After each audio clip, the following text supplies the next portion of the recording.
When Edward had been a guest at Tully Veolan nearly 6 weeks, he descried, one morning, as he took his usual walk before the breakfast hour, signs of uncommon perturbation in the family. For bare-legged dairymaids, with each an empty milk pail in her hand, ran about with frantic gestures, and uttering loud exclamations of surprise, grief, and resentment. From their appearance, a pagan might have conceived them a detachment of the celebrated Belides, just come from their bailing penance. As nothing was to be got from this distracted chorus, excepting Lord guide us, and Sirs, ejaculations which threw no light upon the cause of their dismay, Waverley repaired to the forecourt, as it was called, where he beheld Bailie Macwheeble cantering his white pony down the avenue with all the speed it could muster. He had arrived, it would seem, upon a hasty summons, and was followed by half a score of peasants from the village who had no great difficulty in keeping pace with him. The Bailie, greatly too busy and too important to enter into explanations with Edward, summoned forth Mr. Saunderson, who appeared with a countenance in which dismay was mingled with solemnity, and they immediately entered into close conference. Davy Gellatley was also seen in the group, idle as Diogenes at Sinope while his countrymen were preparing for a siege. His spirits always rose with anything, good or bad, which occasioned tumult, and he continued frisking, hopping, dancing, and singing the burden of an old ballad.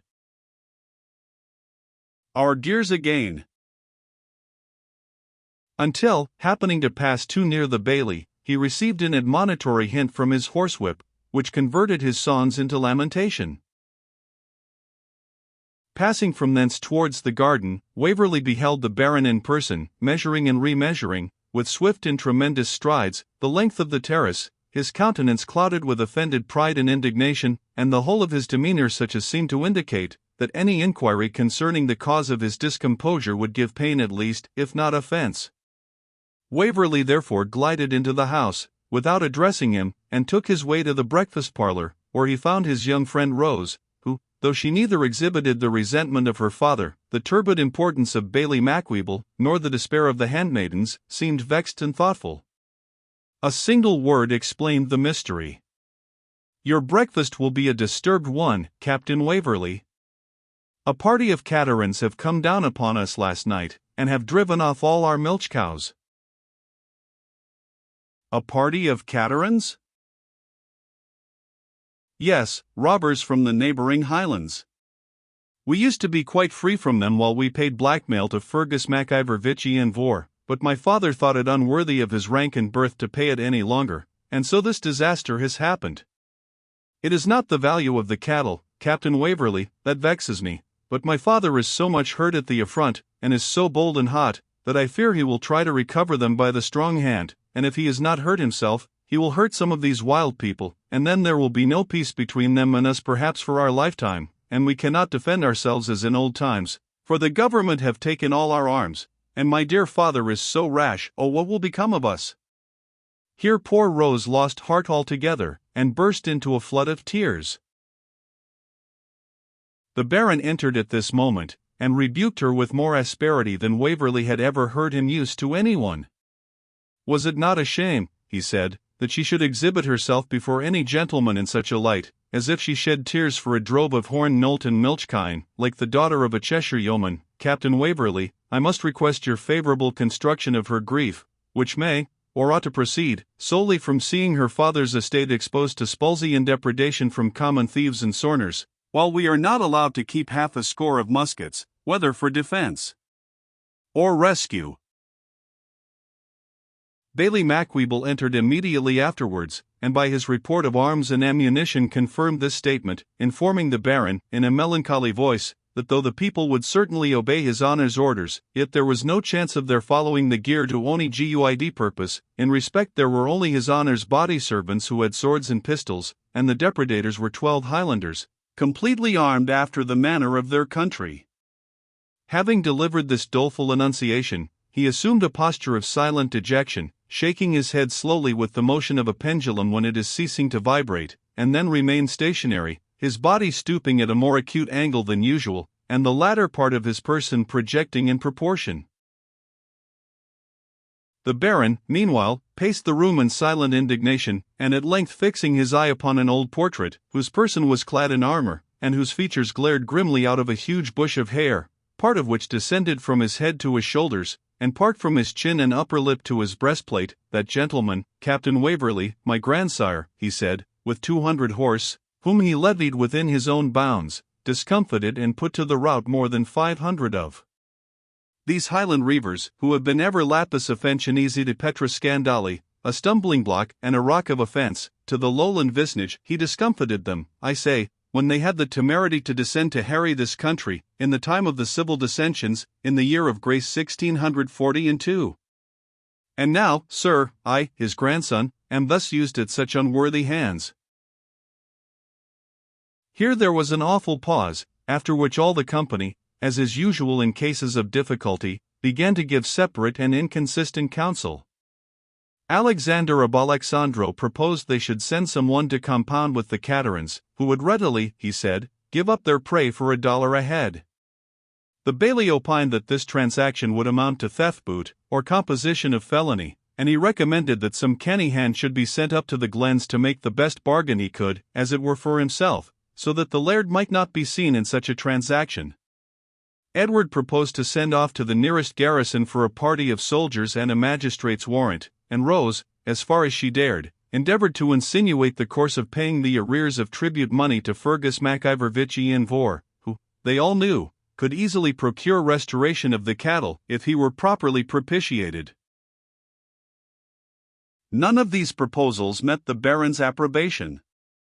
The idea of composition, direct or implied, was absolutely ignominious. That of Waverley only showed that he did not understand the state of the country, and of the political parties which divided it, and, standing matters as they did with Fergus MacIver Ian Vohr, the Baron would make no concession to him, were it, he said, to procure restitution in integrum of every stirk and stot that the chief, his forefathers, and his clan, had stolen since the days of Malcolm Canmore.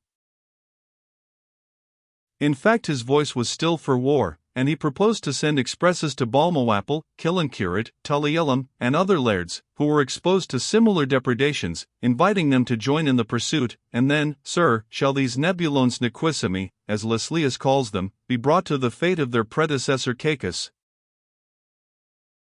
Ilisos oculos, ite sic cum sanguine gutter.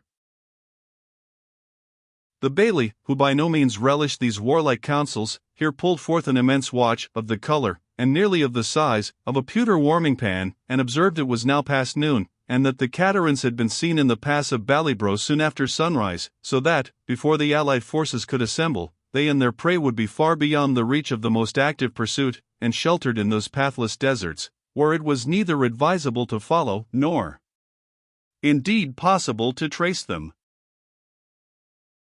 This proposition was undeniable. The council therefore broke up without coming to any conclusion, as has occurred to councils of more importance, only it was determined that the baillie should send his own 3 milk cows down to the Mains for the use of the Baron's family, and brew small ale, as a substitute for milk, in his own. To this arrangement, which was suggested by Saunderson, the baillie readily assented, both from habitual deference to the family, and an internal consciousness that his courtesy would, in some mode or other, be repaid tenfold. The Baron having also retired to give some necessary directions, Waverley seized the opportunity to ask, whether this Fergus, with the unpronounceable name, was the chief thief-taker of the district? "Thief-taker," answered Rose, laughing, "he is a gentleman of great honour and consequence, the chieftain of an independent branch of a powerful Highland clan, and is much respected, both for his own power and that of his kith, kin, and allies."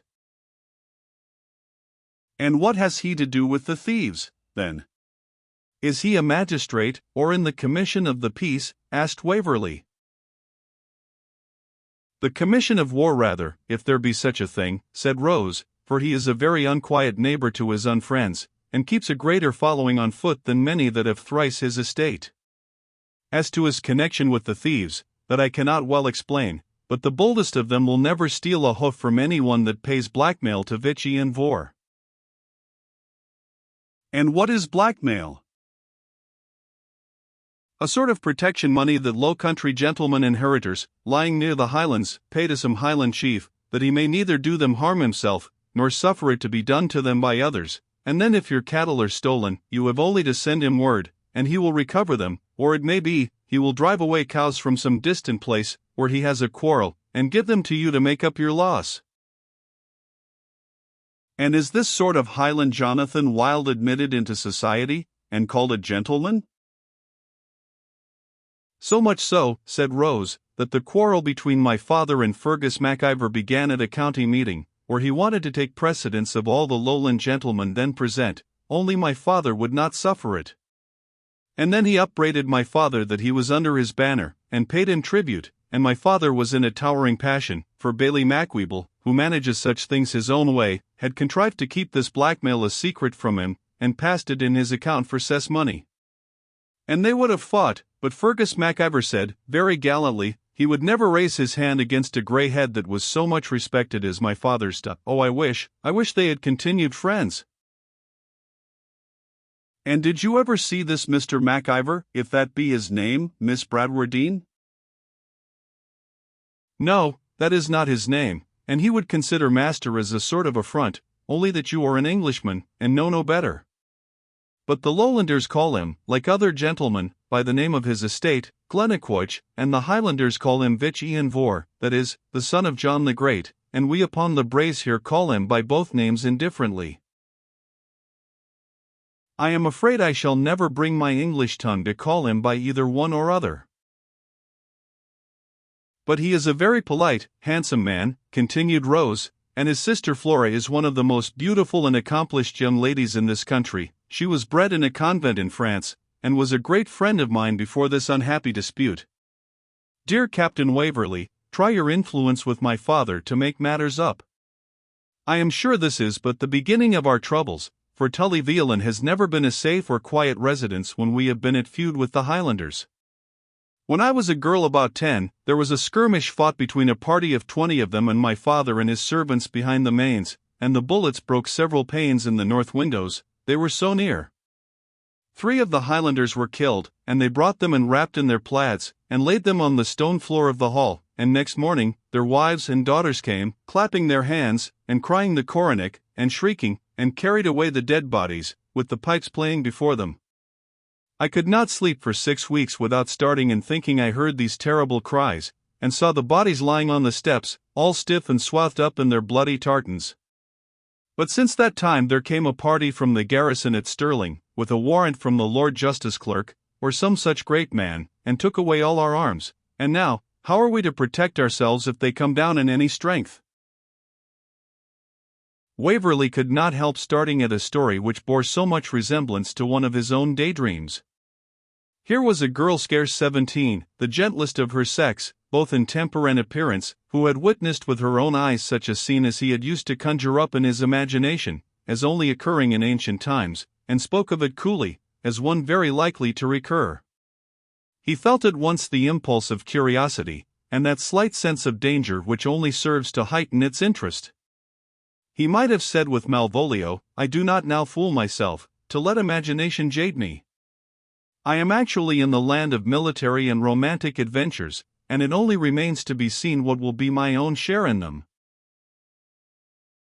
The whole circumstances now detailed concerning the state of the country seemed equally novel and extraordinary.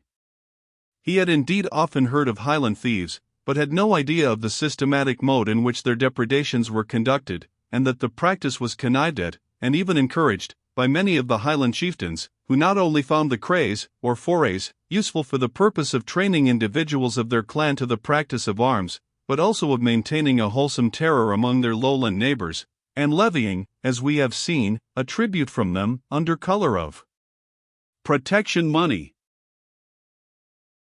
Bailie Macweeble, who soon afterwards entered, expatiated still more at length upon the same topic.